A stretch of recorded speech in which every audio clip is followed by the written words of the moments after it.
Welcome, everyone, and thanks so much for joining us for today's webinar.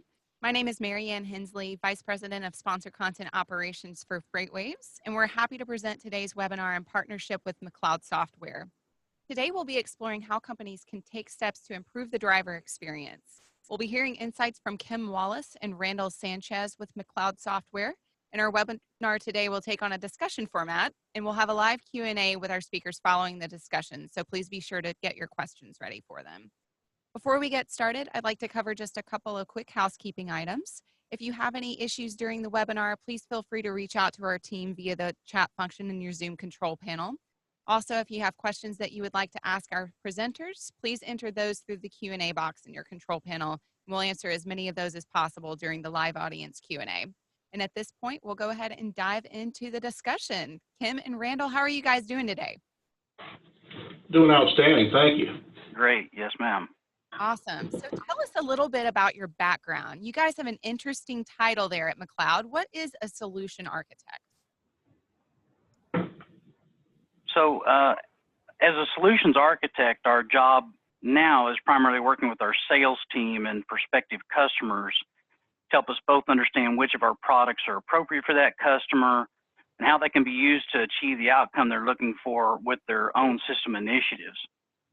So we help the customer identify the pieces of a McLeod solution that will yield the operating results they're looking for and help them identify the big picture changes in their business necessary for that impact to be realized. Now, in this era, nobody's buying into large system projects and all the changes those involved without having a clear expectation of how it's going to make them a better trucking company or a better logistics company. So our job is to work with our customers and prospective customers to identify exactly what components of our products are needed and how that set of McLeod products can be integrated and implemented in their company to get that desired outcome. Now, as far as background, prior to coming to McLeod 9 years ago, I spent 30 years of my life in trucking in multiple roles. That included operational, financial, and executive ownership roles. And that experience allows a broad understanding of the business from both a strategic and tactical viewpoint. And Mary Ann, this is Randall. I've been fortunate enough to be with McLeod for a little over 5 years now, and similar to Kim's experience before joining the team, I had roughly 22 years of trucking and roles that were primarily operationally focused, but my career has made many stops along that journey, including frontline positions all the way to senior management. Awesome. Thank you, guys. And I can see why a company like McLeod wants folks with your operations background in that sort of role. And I'm guessing that you guys see a lot of opportunity for our topic today, which is improving the driver's experience. Oh, absolutely. Our industry as a whole just has a terrible track record when it comes to driver turnover and driver tenure. Adding the high cost of recruiting new drivers to that, it's just imperative for every carrier to work on this subject. And it's really a huge opportunity for most carriers to improve. Great. And so where can we start with that? What is McLeod working on right now? Well, it's really been a long-term project for us to help our customers get better in this arena that started some 8 or 9 years ago. When we begin to introduce capabilities that help our customers gain a better understanding of their drivers' needs and wants, and really be in a position to consider them when planning the driver's loads and their work schedule. We began to help customers be more aware of drivers' home time and their commitments that we have made to that driver for time off requests and driver's earnings and their expectations for that. And just over 4 years ago, we gave our customers the ability to put a mobile app for Android or Apple phones in the driver's hands to improve the information flow and help them stay more connected to that driver when they were out of the cab. It really improved communications about many issues like upcoming loads, next assignments, settlements, and made it easier for the driver to get their paperwork in without having to deal with that truck stop scanning. That approach and that technology has been adopted successfully for many of our carrier customers, but this spring, we have taken another really big step forward with 2 new concepts. One we call driver choice, and the other is trip management. Great. So let's start with the driver choice. Kim, tell me, what is the driver choice concept and how have you guys enabled it for your customers to use? Sure. So the key concepts really come down to about three. We want to use the system for collection and utilization of drivers' preferences in the fleet. Provide for application of those same preferences in the load selection process, and provide high visibility of the process and the empowerment of drivers. So the first step really is gaining an understanding of the driver's preferences for the loads they want to run, and helping the planner or dispatcher make the best matches they can while considering those preferences, or even in some cases, give the driver a choice about which load they get next that matches those preferences. So let me give you some examples of the types of load preferences we think carriers want to understand. So what we've done here is the driver master record that's in the product is a one-stop location for each driver's current and historical operational information, and is typically accessed on a daily basis. But we've added a new tab in the record with fields outlined here that identify the driver's preferences so they can be accessed and considered by the driver choice system. So this includes priorities such as empty distance or minimum revenue requirements. Settings also include preferred or excluded commodities that they're requesting, as well as equipment types preferred if they're operating in a mixed fleet with different equipment types. But perhaps the most important for the driver is the ability to set up the lane exclusions that allow them to see only loads in the areas they prefer to operate. We know that preferences by any driver may change on a regular basis or by season. If allowed, drivers can update these preferences through the McLeod driver app, or they can log into the driver portal. Otherwise, operations can easily make these changes in the driver choice settings if they wish, and in discussions with the driver first typically. Once each driver's preferences are understood and maintained by the system, it's no longer a matter of each planner or dispatcher keeping that information in their head, which is quite impractical in many cases. The system will rely on that preference information as part of its logic when the planner is trying to match the right driver with the right load.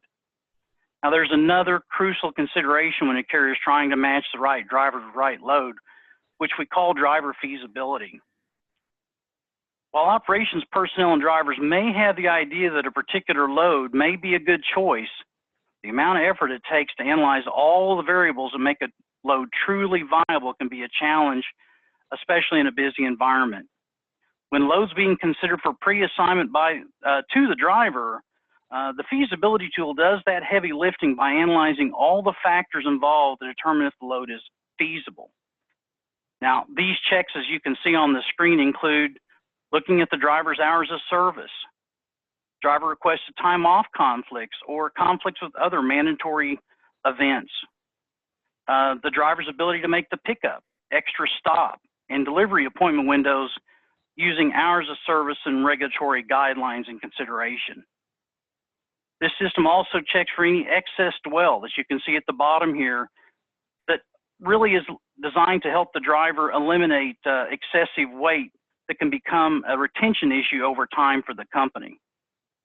And aside from the schedule and hours of service implications that feasibility considers, there are economic factors like empty miles that must be a consideration in matching drivers and loads. So the planners can use the driver choice product by simply highlighting a driver in a grid and selecting driver choice. And it will suggest the best 5 loads for any given driver based on that driver's preferences, considering the feasibility questions, and then based on the cost or deadhead miles it'll require. So in this driver choice screen, the workflow here is the planner dispatcher can either assign that driver's next load or give the driver the choice of those loads via the driver's web portal or via the McLeod driver app, and let them choose the one that they'd prefer. So here's how it works. Here you see the system showing the top matching movements to the dispatcher using that information from the individual driver's profile to filter and sort the results. The loads can then be assigned or declined as needed, with the system taking note of each decision and storing those in the driver's master record for later review as needed. Now, anytime a load is declined in that top matching movement, the system then pulls the next relevant load from the other matching movements, shown below. Now, if the driver's profile is enabled to allow a driver to make their own choices, the driver can log into the Internet Driver Portal and be shown those same matching loads and either request the load that they want from operations, or based on companies' policies, they can be extended the ability to make the choice themselves and self-assign the load. Now, if those loads don't work in the portal, they can change their preferences or find their own orders, all still following the company's business rules. So here's another list of loads that they might pick from as they see the need. So in the driver app, the driver mobile app seen here, the driver can use their mobile device to do the driver choice process that they can do in the portal, and also have many other features. Now, touching the load on the screen deals straight into the load details and provides a lot of visibility in how they can interact with the system, which is very flexible. Now, if the driver's offered a choice of loads, he or she will see the details of the load, as you can see here, and the expected individualized pay associated with that load, no matter how it's accessed. Load pay may be the most important factor for some drivers. Yeah, so I guess what you're saying is if the carrier can offer the driver a choice of different loads that match their recorded preferences and the driver gets to pick the one they want, we've really taken a big step forward in improving the driver's experience. Absolutely. And at some companies and in some situations, there may not be enough load density to always offer the drivers a choice. On the other hand, many companies already do some of this verbally with their drivers now. What we've created is a simple and highly automated way of helping the carrier understand and match the best loads for each driver based on that driver's preferences.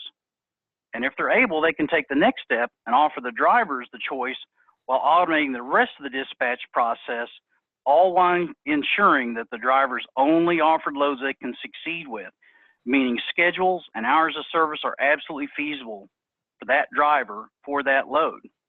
This is highly automated and relatively foolproof way to give the driver a voice in the process about the loads that they haul. Now, you can likely already see the benefits of this approach, but here are a few examples. So for the drivers and drivers managers, so drivers can participate in the load selection process to a far greater level than before and create their own path.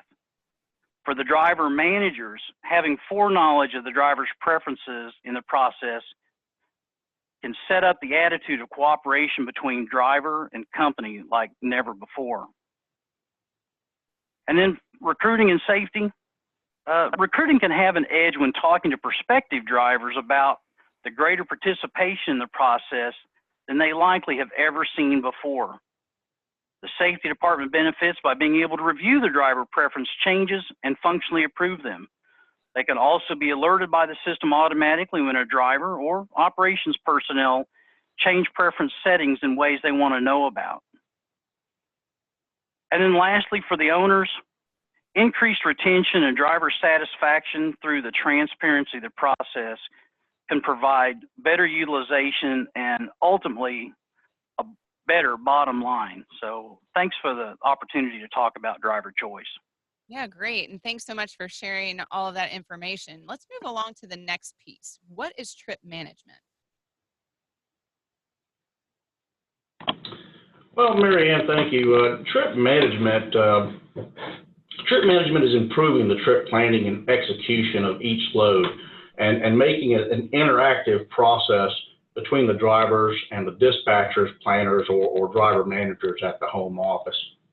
We're now bringing this driver into a more of a team atmosphere instead of setting them off and saying things like, hey, if there's no traffic incidents or weather issues, you should be fine. These drivers who have the benefit of this new process now have the backing of the folks in the office who are being alerted of active situations before they negatively impact that load and that revenue opportunity for both driver and the company. McLeod's new trip management capability creates a trip plan for every load that is dispatched. For every load that is dispatched and takes into account hours of service, breaks, fueling, route expected traffic delays, even weather delays when they are present, and presents both the driver and the dispatcher or driver manager a starting point to jointly create a trip plan based on those considerations. Once the trip is underway, it monitors the condition along the route and the progress of our truck and warns the dispatcher or driver manager when circumstances arise that could or will have an impact on that trip.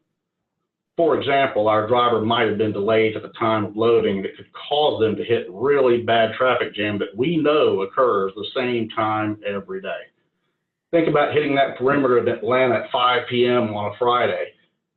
Or maybe there's a snowstorm and high winds along I-80 going through Nebraska or Wyoming that's bound to cause us a delay.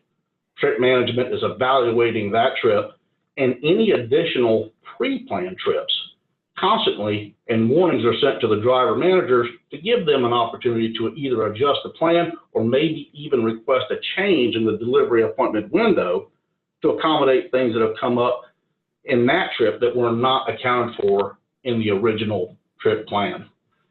Yeah, so trip planning is all about having a plan and dealing with the things that impact that plan, correct? Absolutely. My bad. I'm sorry. Absolutely. And again, by giving the driver some input about both the initial plan as well as any reactive steps needed to deal with traffic or weather-driven delays, we've given them a real voice in the process and improved their experience while setting them up for real success in both the service and revenue arenas. Great. So, guys, what is next in terms of continuing to improve the driver's experience? Well, Mary Ann, the new products for driver choice and trip management are brand new additions to our product line, and we expect to expand the capabilities in future releases of our product. There are many more issues we believe the home office of the carrier can interact with the driver in ways that can improve the driver's experience. One of them is parking. We believe there's a great more that the home office can do to help drivers on a daily basis with the parking problem. If you read the ATRI study a few years ago about parking, the productivity loss due to the driver's time that they spend looking for parking or shutting down early to secure a good parking location is a lot of waste in our industry. Now, in all this, we can't forget about the detention problem. A while back, we built a robust detention management capability in our product that gives carriers a way to aggressively pursue the detention problem with their shippers and consignees, and thereby do more to protect their drivers' precious hours of service. We've continued to enhance that product in recent years. But we think between these two new products and the other features that we've built in the last couple of years into our product, we have a good baseline for the carriers who want to work on this and do a better job of helping their back office folks at corporate help those front office folks out in the cab. Great, gentlemen, thank you both. At this point, we'll go ahead and take a few questions from our audience. So if you have questions for our speakers and have not already submitted those, please do so through the Q&A button in your control panel. The first question that's come through, does this work for both company drivers and owner-operators? Can you speak to that, guys? Sure. So the product is designed to work in both fleets that run only company or only owner-operators or mixed fleets, with the idea being that if company drivers are being used, operations can still use the driver choice to really help drive the knowledge of what a driver's preferences are to be able to keep their attention high and, you know, avoid the conflicts that come up with the drivers. For the owner operators, of course, we know that them being able to help select a path for what they do is important to them and can really help improve their viewpoint, on life to be able to get that done. So as we talked about earlier, this can go a long ways for driver satisfaction and the resulting retention improvements for both of those groups. Perfect. And next question, is the trip management tool available for Power Broker 2?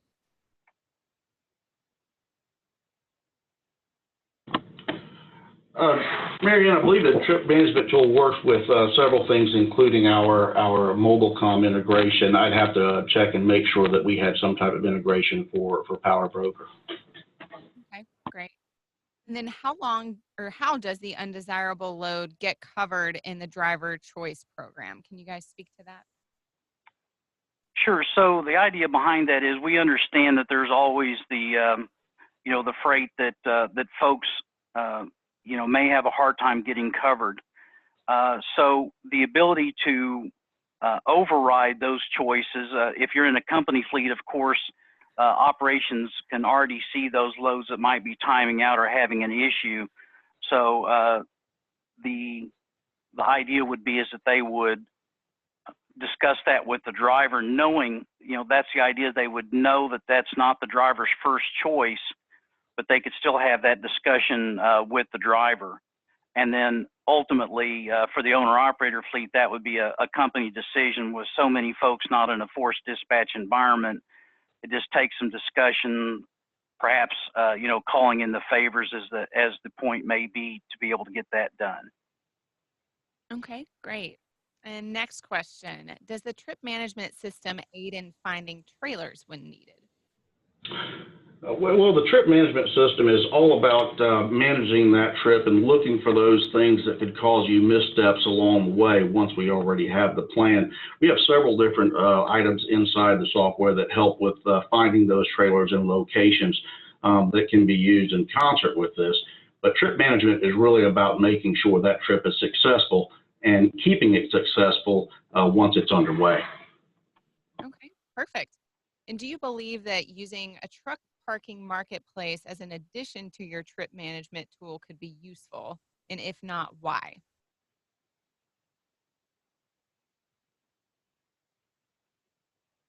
Randall?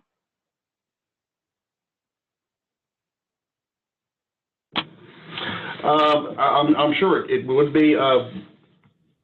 Trip management will absolutely help with that, but it sure would. Let me do some more research on that parking marketplace as well. Great. We'll follow up with you guys afterward. We've got your contact details here, so just stay tuned. All right. And does this allow for facility scorecards? For example, if they're delivering to a specific facility that has lengthy load or unloading times, will they be able to note that for future loads?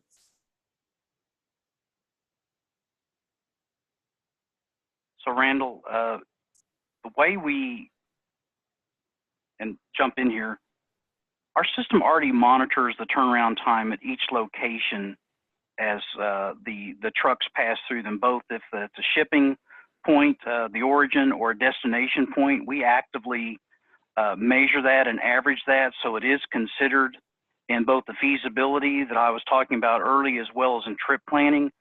So if we go to a location that we know takes you right up to the edge of detention, 2 or 3 hours, that is factored in because the system knows that location's basics.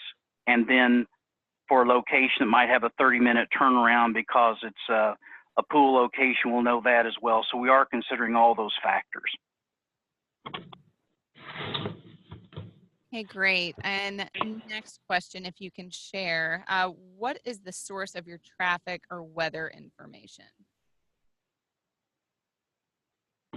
We have several sources that we integrate with. I'd have to find out if we could release those sources at this point, but we're constantly integrating with several different sources.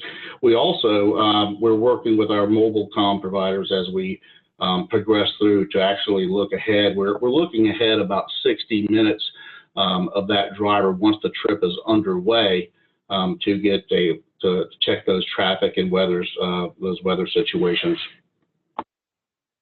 Okay, great. And next question, do you license per asset or enterprise or both? So the product itself is not reliant on asset numbers. So we have a variety of licensing options that can be applied for any given situation. So we can deal with that on an individual basis based on the size of the customer, et cetera, and provide options for that. Okay, great. We've got a couple more here. Can the system be set so that operations can see the load choices but not the driver? Absolutely. That was a real important feature in driver choice, that it's set up. You can determine uh, who you want to have access to that information. Again, if we use a typical company fleet as an example, we'd want operations to normally have visibility to that, but the drivers would not have visibility to that either in the mobile app or in the driver portal. But in addition to that, you may have a need that you want drivers to operate under the umbrella of operations their first 30, 60, or 90 days. And so for the individual drivers, we can also either remove the driver choice feature for them individually, or allow them to have visibility but not be able to make the choice. So there are multiple possibilities that you can do depending on what your environment is and what your policies are. But absolutely, if you just want operations to see that, that can certainly be configured that way, and the drivers would have no visibility to it. Okay, great. Next question. How much visibility time-wise do the drivers have, and how long do they have to accept or reject when given multiple options? Well, that's a good question. So the way that the system is set right now, those choices can be changing in real time. So we are not in a waterfall tendering type of situation with driver choice where the drivers have a chance to be able to review it for a given period of time, and then if they decline it, it would waterfall to the next driver. That's not the design in this first phase of the product, although that might be something that would be considered in the future. Okay, great. And are there plans to include real-time driver amenities like parking, fuel stops, and others? Absolutely. This trip management is really our first release of this, but as Kim mentioned earlier, we believe that parking is one of the big things that is coming. So absolutely in our future, that is something we'll be certainly looking at. Okay, great. And what is the average ROI you've seen organizations achieve when transitioning from a legacy system to McLeod? I don't know that I can address that. I don't know that I have that information. We could certainly get that information if there's a specific item that they're looking at, or an implementation. Okay. Even if not speaking to ROI, what are some of the greatest benefits you see from companies that incorporate this? Well, I'll jump in here first, and Randall and certainly jump in behind. But generally, what we see is the issues that Randall and I get in front of all the time for, in our sales process support, is complete lack of transparency that are occurring in the medium and large companies today, having a multitude of different products having to really talk to each other that are dissimilar in nature. And I mean, ultimately, it is about accountability being driven by the product, as well as transparency to the process and visibility of the entire enterprise as needed, to make sure that everything from credit limits to permissions to other requirements are implemented uniformly, across the enterprise, even when multi-companies are existing in there. So that's usually what we see as the biggest issue, is a complete lack of visibility to what the enterprise is doing. And Kim, and forgive me if I say something that you already said, but those are all great points. A lot of things that we see are efficiencies too, right? I mean, Loadmaster is a live system. Everything happens in the system. So a person in another terminal updates, it's immediately in front of the person across the country. Being able to see that visibility across several platforms, across several screens and integrations is just huge. Trailer locations is a big one we see from legacy systems. Folks can't keep track of their trailers, don't know where they're out. Loadmaster has a very robust trailer continuity and restrictions to make sure that those are accounted for, and the ease of getting information out of the system, not from a IT or warehouse standpoint, but just frontline users and mid-level managers being able to extract information out of the system and do something with it. Extremely easy and extremely powerful. Great. And next question, is the driver choice based on a first come, first serve process when dealing with multiple drivers? So the answer to that is it's not. If the driver's preferences are set up, that driver as well as other drivers would see those same possibilities for load selection if their preferences are similar.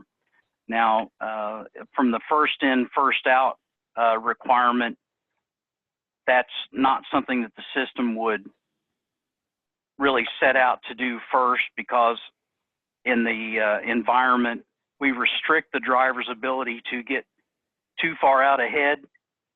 For an example, you can restrict the number of pre-assignments that a driver can take so that they don't try to book 3 or 4 loads ahead.